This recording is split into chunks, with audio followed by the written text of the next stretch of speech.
The government spends up big on infrastructure at today's budget release. Not everyone's satisfied with claims the public sector and vulnerable Tasmanians have been given a raw deal. The Treasurer joins us live to discuss his fifth state budget. Senator Brian Burston quits Pauline Hanson's One Nation party. 10-second nosedive, the wake turbulence Qantas passengers say was like staring over a cliff. And the stage is set for the way out and wonderful festival, Dark Mofo. Live from our Tasmanian headquarters, this is Southern Cross News with Joe Palmer. Good evening everyone and welcome to Southern Cross News. The Treasurer has handed down his fifth budget, saying it will create thousands of new jobs and drive the state forward. The state government committing $2.6 billion in an infrastructure cash splash. It's also promising to recruit hundreds of new health and education staff. Our reporter Michelle Wisby has been looking over the figures today and joins us now. Good evening, Michelle. Was it a good news budget? Good evening, Joe. Well, it was a classic post-election budget today, revealing no big surprises. The government has committed to all its election promises, rolling out infrastructure, health and education funding. But not everyone is happy with the government's spending plans. Let's take a look now. Tasmania is on the cusp of a golden age, according to our Treasurer. Infrastructure, the big spend in the state budget. $1.1 billion in new funding for roads and rail. Health spending to include $250 million in additional funding. $120 million for new infrastructure, 478 new staff in our hospitals and 76 new beds. 138 of these jobs rolling out over the next year. 192 teachers heading to our schools, 85 support staff, and from 2020, free preschool will be offered to 3-year-old children from disadvantaged backgrounds. Justice also set to benefit from 125 new police on our front line. Michelle Wisby, Southern Cross News.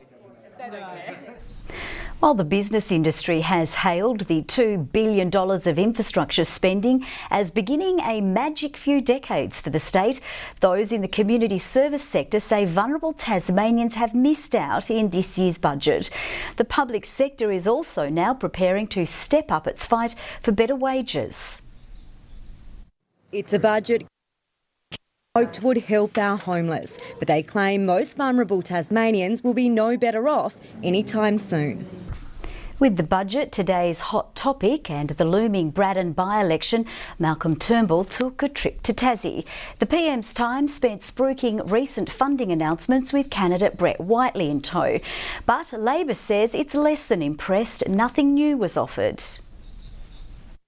Starting his day celebrating the state government's contribution to the long-awaited Bridgewater Bridge. All the money is on the table to do it, and it'll be open in 2024, Will? Yep. That's your commitment? Good, we'll hold him to it. We'll be back in 2024.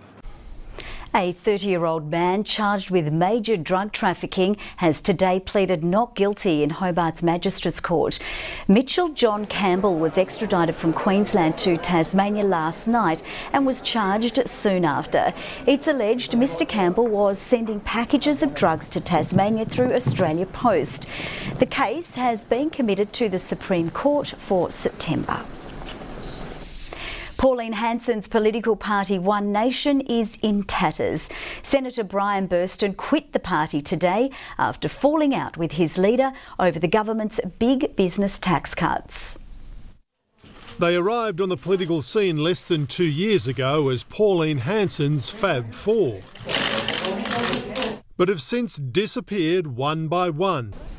With the Dark Mofo Festival just about to get into full swing in Hobart, artists are preparing for their weird and wonderful performances.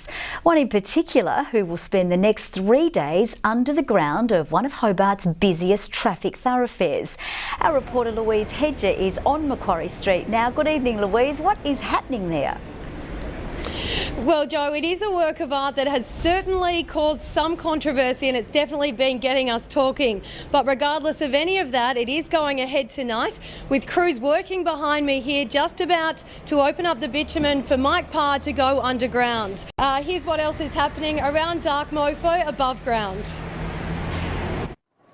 Putting on the finishing touches, almost full steam ahead for Hobart's Winter Feast. It might seem calm, but yeah, it's pretty frantic. I have a nervous twitch in my eye right now.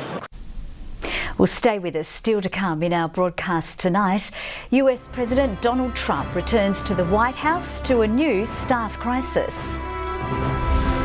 Kim Kardashian West meets the grandmother she helped free from a life sentence. And stepping up fundraising for our children's wards.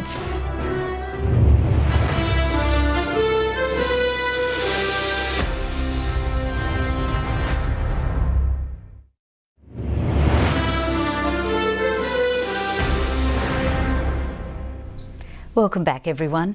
Fundraising efforts to help sick Tasmanian children are well and truly underway, with Give Me 5 for Kids hoping to top $500,000 during this year's campaign. The Prime Minister also eager to get in on the action, braving the elements at this morning's Wheelie Bin Walk. Breaking bread to help sick children in Tasmania. Give Me 5 for Kids kicking off its busiest period of fundraising with a breakfast at the Launceston General Hospital. Well, Tom Cooper will be joining us with more of the day's sport news a little later in our bulletin. With the Kingborough Tigers desperate to get back in the winner's circle after an 8-week drought. The new era for Australian cricket off to a bad start, dropping the first of the one-dayers in England. And 2 of the NPL's fiercest rivals out for the Northern bragging rights. Those stories for you shortly, but first after the break, we'll take a look at the day's headlines. And then flying cars could be a reality in Australia in the next 5 years under a plan put forward by Uber. And the Court of Appeal slashes Rebel Wilson's record defamation payment.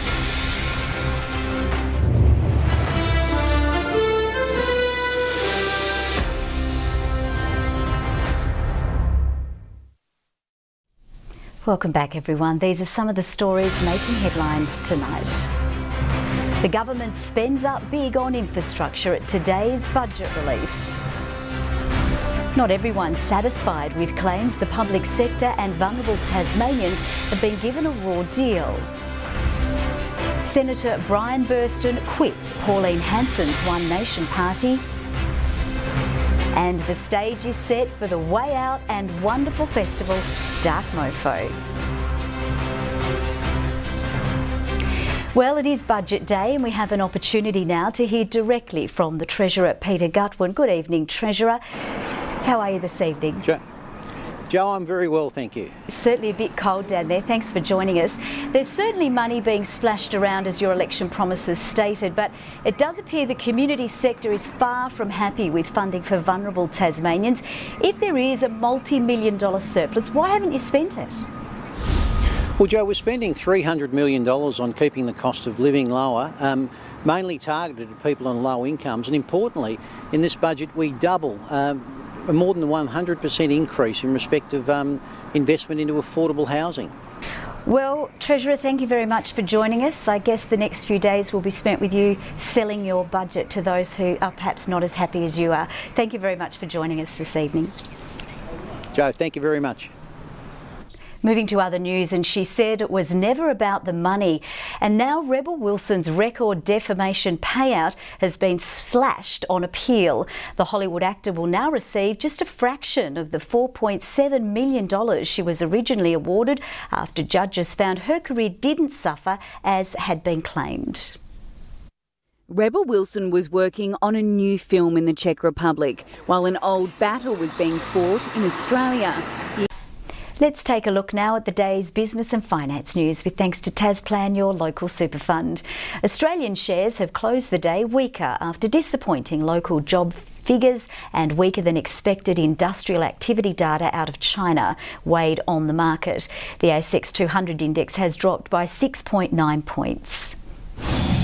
A short time ago, the Australian dollar was trading at 75.6 US cents and just under 64 euro cents. Sport is next with Tom Cooper. Good evening, Tom. Thursday night footy is back. Yeah, get excited, Joe. We'll preview tonight's clash between the Dogs and Port after the break. Also coming up, the state's best young distance runners battle it out in Hobart, and Clarence confident their best can match it with the competition's top dogs.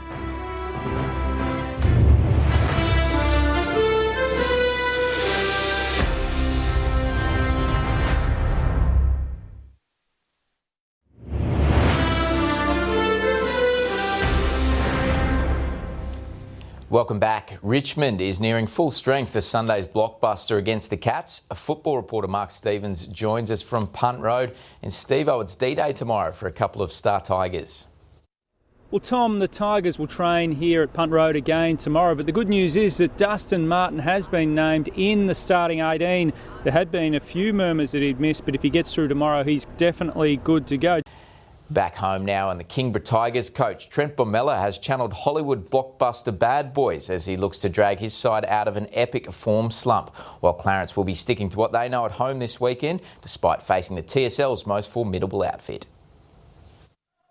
In the wake of his side's 8th loss in a row, the Kingborough coach resorted to movie quotes today. You ride or die. We ride together, we die together. And finally in sport tonight, the Southern Primary School's cross-country carnival has wrapped up after 3 days of competition.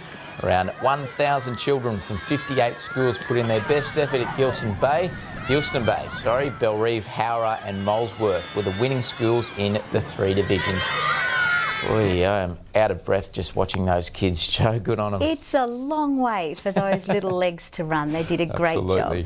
Thanks so much for that, Tom. Well, coming up after the break, Peter Murphy will be joining us as we take a look at the day's weather.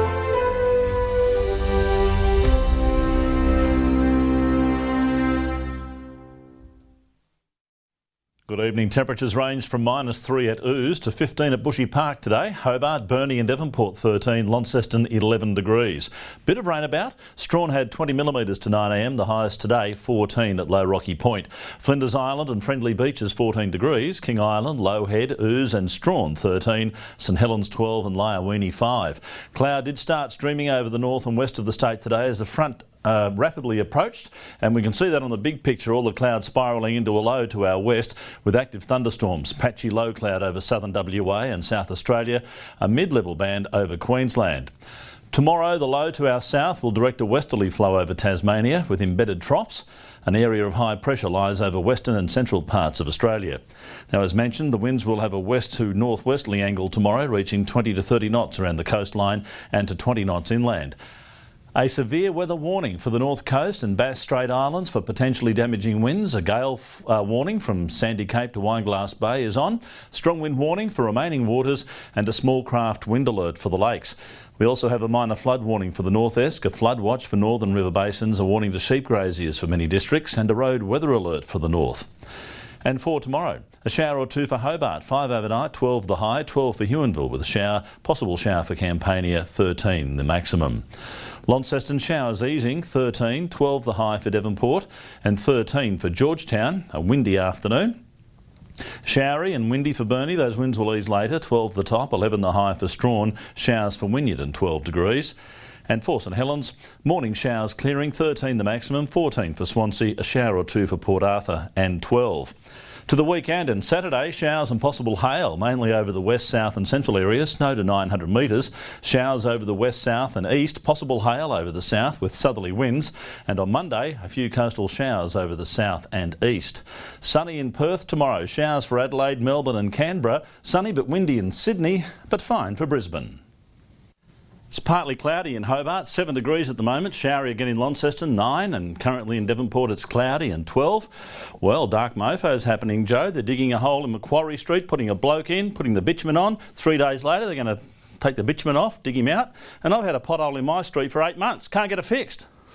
I was thinking we could put you in the hole for more than 3 days. Thank you very much, Merv. That's all from the news team for now. Have a lovely evening. We'll see you a little bit later with updates. Bye-bye.